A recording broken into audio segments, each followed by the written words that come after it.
नमस्कार दोस्तों। नरेंद्र मोदी ने सारे कर्म कर दिए लेकिन बहुमत नहीं ला पाए। आज राष्ट्रपति भवन गए और अपना इस्तीफा दे दिया। तो अब कहानी यह है दोस्तों कि नरेंद्र मोदी के पास बहुमत नहीं है। अब तक एक आकाश की एक पाताल की बातें करने वाले नरेंद्र मोदी जी को बैसाखियों के सहारे अपनी सरकार खड़ी करनी पड़ेगी।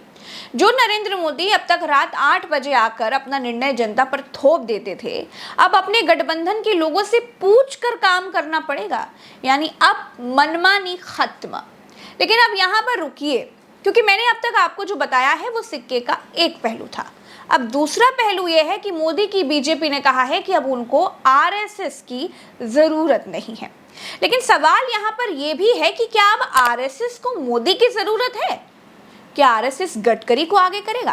क्या एनडीए के लोग मोदी के नाम पर सहमत होंगे? वो नितिन गडकरी को आगे बढ़ाएगा, लेकिन पहले सांसदों की मीटिंग तो हो। सांसदों की मीटिंग तो हो जी। या तो सांसदों की मीटिंग होने के पहले ही एनडीए गठबंधन की मीटिंग हुई। प्रोसेस क्या होता है? पहले बीजेपी की अपने सांसदों की मीटिंग होगी, उसमें मोदी जी का नाम आगे प्रपोज होगा। मोदी जी नेता चुनने जाएंगे और फिर मोदी जी घटक दलों से बात करेंगे, एनडीए का चुना जाएगा। मोदी जी पहले एनडीए से एंडोर्समेंट करवाना चाहते हैं अपना। जो बातें आपको और मुझे पता है वो मोदी जी को पता नहीं होगी, ऐसा थोड़ी है। परंपरा बदल दी उन्होंने। इंडिया गठबंधन नरेंद्र मोदी को प्रधानमंत्री न बनने देने के सारे जतन कर रहा है।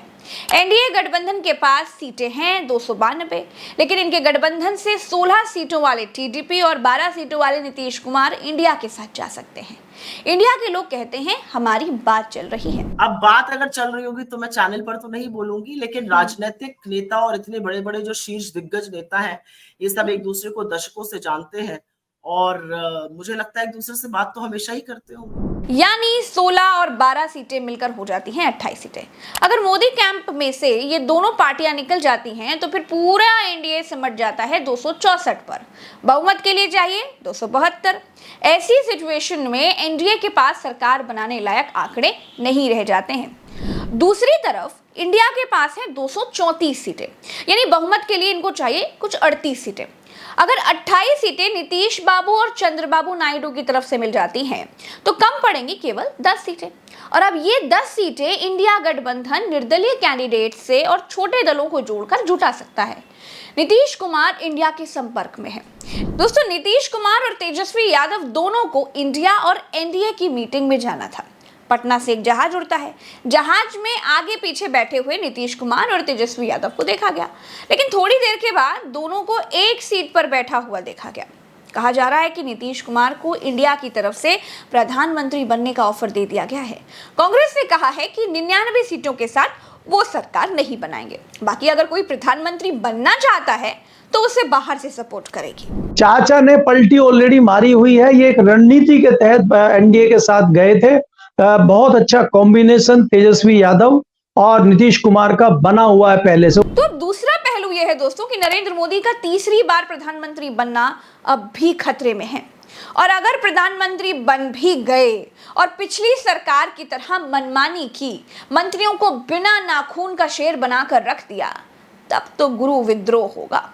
विद्रोह होगा तो बैसाखियों पर खड़ी मोदी जी की सरकार गिर जाएगी। मोटा मोटी मानकर चलिए कि मोदी की गारंटी, मोदी है तो मुमकिन है, अब की बार मोदी सरकार, ये सब कुछ नहीं चलेगा। अब मोदी सरकार नहीं, अब तो गठबंधन की सरकार। बीजेपी पोस्टर्स में दिखाती थी कि मोदी राम को लाए हैं। मोदी जिस अयोध्या के नाम पर पूरी उम्र सत्ता में रहना चाहते थे, उस अयोध्या ने मोदी के कैंडिडेट को ही हरा दिया। बीजेपी का सुपड़ा उत्तर प्रदेश में ऐसा साफ हुआ कि अयोध्या की सीट तक हार गई। अयोध्या हारने के बाद बीजेपी सपोर्टर्स अयोध्या के लोगों को गालियां देने लगे, अयोध्या के हिंदू वोटर्स को कोसने लगे। ये कुछ ट्वीट्स देखिए जरा। अब देखिए कैसे भक्त मंडली बिल्कुल पगला गई है। दोस्तों, मोदी ने पिछले 10 सालों में अपने एनडीए के लोगों का मुखड़ा तभी दिखाया जब इंडिया नाम का गठबंधन बना था, लेकिन इस बार मोदी बैसाखी पर खड़े हैं। अनुकंपा पर बने हुए प्रधानमंत्री बनेंगे। इसीलिए एनडीए दलों की एक ऐसी ही हाय हेलो वाली मीटिंग बुलाई गई थी। जिनको मोदी सेकते तक नहीं थे, जो मोदी से महीनों मिल तक नहीं पाते थे, वो मोदी के साथ बैठकर मीटिंग कर रहे हैं। समय ने मोदी को यहां पर लाकर खड़ा कर दिया है। मोदी को झूठ मूठ का मुस्कुराना पड़ रहा था। आप सीनियर है दल बदलने में, आप सीनियर है नए नए दलों से गठबंधन करने में आप सीनियर हैं, अपने खुद के ससुर की पीठ में छुरा भोंकने में, अरे आप सीनियर हैं, एक चुनाव के बाद दूसरे चुनाव में हारने में, एक चुनाव के बाद दूसरे चुनाव में हारने में, और मैं तो उसमें सीनियर हूं नहीं। हालत ये थी मीटिंग की कि मोदी मुस्कुरा रहे थे और बाकी सब लोग सीरियस थे, क्योंकि जो मोदी आज दोस्ताना दिख रहे हैं, कल तक यही मोदी जी सबकी क्लास लिया करते थे। चंद्रबाबू नायडू को न जाने क्या क्या कहा था, लेकिन आज उन्हीं चंद्रबाबू नायडू के बगल में बैठकर जबरन मुस्कुराना पड़ रहा है। आप सब सत्ता में हिस्सेदारी चाहते हैं। कोई अमित शाह का विभाग चाहता है, कोई राजनाथ सिंह का विभाग चाहता है, कोई निर्मला सीतारमण का विभाग चाहता है। अब सबके चेहरे पर देखिए तनाव है। सब सोच रहे हैं कि बहुत हुई 10 साल की तानाशाही गुरु, अब अपना हक लेकर आएंगे। मोदी झूठ मूठ का मुस्कुरा रहे हैं। बाकियों के चेहरे देखिए गंभीरता के कारण तनाव में दिख रहे हैं। सब अपने अपने विभागों के लिए बड़े चिंतित हैं। अब अगले 5 साल मोदी के नाक में यही लोग नकेल डालकर रखेंगे।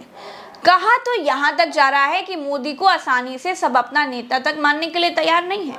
मोदी को इससे बड़ी तकलीफ होगी, अपने घर में किराएदार की तरह रहना पड़ेगा। चलिए इस वीडियो में इतना ही, दीजिए इजाजत। राम राम, दुआ सलाम, जय हिंद।